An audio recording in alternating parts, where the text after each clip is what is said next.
আশেক যারা, নবীর পাগল যারা, তারাই তো নবীকে ভালোবাসবে, তারাই তো নবীকে মহব্বত করবে, তারাই তো নবীকে তাজিম করবে, তারাই তো নবীজির প্রেম অন্তরে রাখবে, তারাই তো নবীকে নিজের জীবনের চেয়েও বেশি ভালোবাসবে।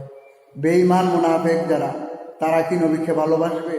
আল্লাহ তো বলেছেন, মুনাফিকরা আমার নবীকে ইজ্জত করতে পারে না, মুনাফিকরা আমার নবীকে তাজিম করতে পারে না, মুনাফিকরা নবীজির মহব্বত অন্তরে রাখতে পারে না, মুনাফিক কখনো জান্নাতে যাবে না, মুনাফিকরা জাহান্নামে যাবে।